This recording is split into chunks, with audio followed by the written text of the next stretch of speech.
बिस्मिल्लाहिर्रहमानिर्रहीम। गनीउर्रहमान यूसुफज़ई हाजिर है आपकी खिदमत में जापान से। आज जापान में मुकीम वो मज़दूर, वो लेबर या बिजनेसमैन कह लें, सब के लिए खुशखबरी है, अच्छी खबर है। आज मैं आपको जो है जापान में जो ख़ास तौर पे मुलाज़म तबका है, जो फैक्ट्री में जॉब करता है या किसी के यार्ड में या कहीं भी नौकरी करता है, उसके लिए खुशखबरी है। टीवी चैनल की न्यूज़ मैं आपको पढ़ के सुनाता हूँ। जापान में कम से कम उजरतों में अक्टूबर से इजाफा, यानी कि जो जापान में जो लोग मजदूरी करते हैं उनकी जो आमदन है उसमें जो घंटा है पर घंटा, उसमें जापान गवर्नमेंट ने इजाफा किया है। उसकी डिटेल मैं आपको सुनाता हूँ।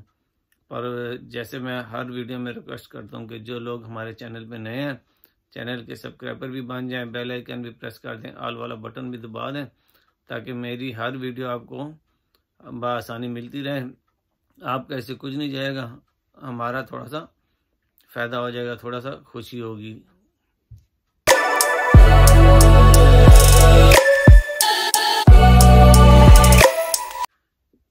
मैं बात कर रहा था जापान में कम से कम उजरतों में अक्टूबर से इजाफा। जापान जो लेबर एम्बेसी है,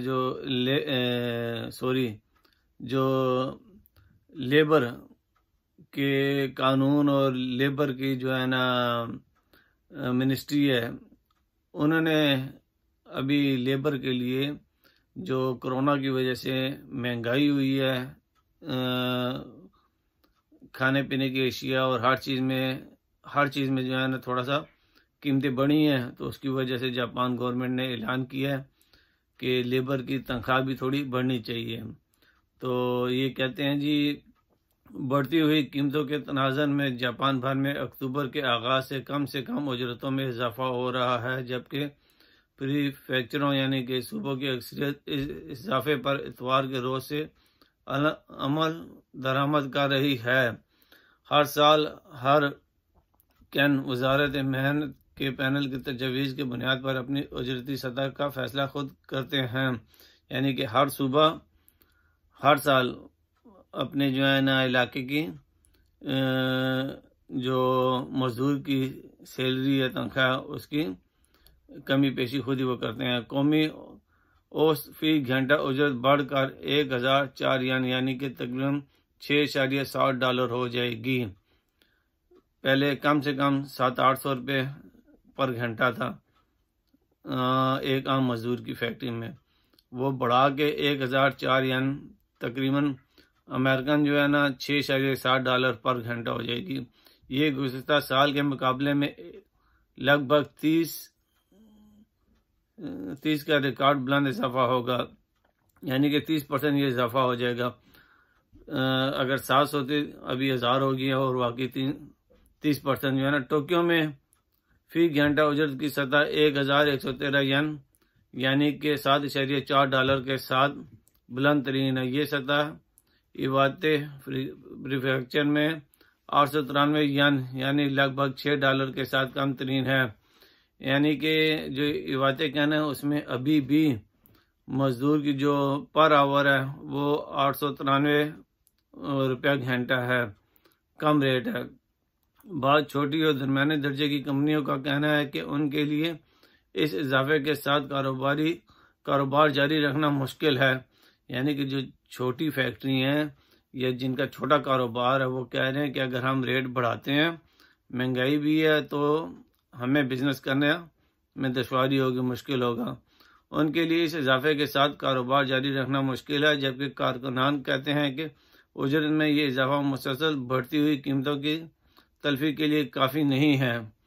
यहाँ पे मैं एक बात बताता चलूँ, जापान में जो इस वक्त महंगाई हुई है, आज से 12-13 साल पहले जो फैक्ट्री के रेट, जो मजदूर लेबर का जो रेट था 1000 रुपया घंटा, 800 रुपया घंटा, 1300, 1400 घंटा, और आज 12-14 साल बाद भी वही रेट जा रहा है। यहाँ तोचकी में, इबराकी में, सैतामा में, यहाँ पे 12-13 साल पहले भी जो रेट थे अभी भी वही रेट हैं, और महंगाई बहुत ज़्यादा हो गई है। अभी जापान गवर्नमेंट ने लेबर के लिए, फैक्ट्री के लिए ये भी कानून बना दिया है कि वो महीने में 40 घंटे से ज़्यादा ओवर टाइम नहीं कर सकते, और हफ्ते में 5 दिन काम है। तो जिसकी वजह से आज से 12 साल पहले अगर एक मजदूर की सैलरी 40 से 50 मान बनती थी, तो अब 18 मान, 17 मान, 15 मान इस तरह बनती है। अगर जिस फैक्ट्री में ओवर टाइम है तो वहाँ 28-30 मान बन जाती है, और जिस फैक्ट्री में ओवर टाइम नहीं है तो 17-18 मान महीने की सैलरी बनती है, और उसमें से शिकाई होकन वगैरह काट के तो 12-13 मान ही एक मजदूर को मिलते हैं। तो ये जो 12-13 मान है ये मजदूर के लिए नाकाफ़ी है। जापान में इस वक्त रहने के लिए, सेका के लिए, अगर एक फैमिली वाला आदमी है तो उसके लिए कम से कम 40 मान महीने के अगर हों तो उसका वो गुजारा होता है। तो जो मजदूर, जो लेबर 15 मान, 16 मान, 18 मान, 20 मान ले रहे हैं तो उसकी लाइफ बहुत टफ है, बहुत मुश्किल है। तो जो लोग जापान आना चाहते हैं और वो ये देखते हैं कि जापान में जो है ना बिजनेस, या जापान में हम जॉब करेंगे और पाकिस्तानी 2 लाख तनख्वाह लेंगे, अगर आप जापानीज 20 मान 2 लाख लेते हैं और पाकिस्तानी वो 4 लाख भी बनते हैं, पर वो 2 लाख आपने यहीं पे खा जाने हैं, यहीं पे खर्चा भी है। ये तो नहीं कि आपने 2 लाख तनख्वाह ली तो सारी की सारी आपने पाकिस्तान भेजनी है। तो ये अपने जहन से निकाल दें। अगर आप पाकिस्तान में हैं, श्रीलंका, बांग्लादेश में हैं, और अगर वहाँ पे आप महीने के 40 से 50 हज़ार रुपये कमा रहे हैं तो वो आपके लिए सोना है। और अगर आप मजदूर हैं, आप बिल्कुल भी नहीं कमा रहे, और अगर आपका चांस लग जाता है जापान, तो फिर आपके लिए जापान बेस्ट है। तो अपनी दुआ में याद रखें। अगर ये छोटी सी कोशिश आपको अच्छी लगे तो आगे शेयर कर दें, लाइक कर दें, कमेंट्स कर दें। अगर आपके काम की नहीं है तो हो सकता है किसी और भाई को काम आ जाए। तो ये जापान गवर्नमेंट ने भी ऐलान किया कि लेबर के लिए थोड़ा सा जो है ना पर घंटा बढ़ा रहे हैं। पर यहाँ पे एक और है ब्रोकर सिस्टम, यानी कि हाकिम काशा उसे बोलते हैं। हाकिम काशा के थ्रू जो लोग भर्ती होते हैं तो फैक्ट्री उन्हें 12, 14, 1500, 2000 पर घंटा देती है। पर आगे जो ब्रोकर होता है, हाकिम काशा जो होती है, वो काट के, शिकाई होकर टैक्स वगैरह सारे काट के, अपना प्रॉफिट काट के, तो मजदूर को 1000 येन या 1100 या 1200 घंटा देता है।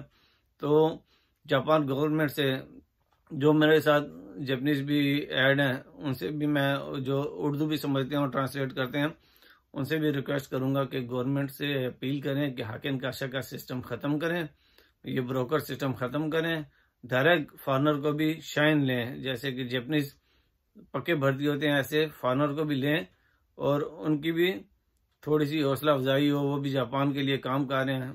तो मैं आपसे एक बार फिर अपील करूंगा कि वीडियो को आगे शेयर कर दें। अस्सलाम वालेकुम वरहमतुल्लाहि वबरकातुहू।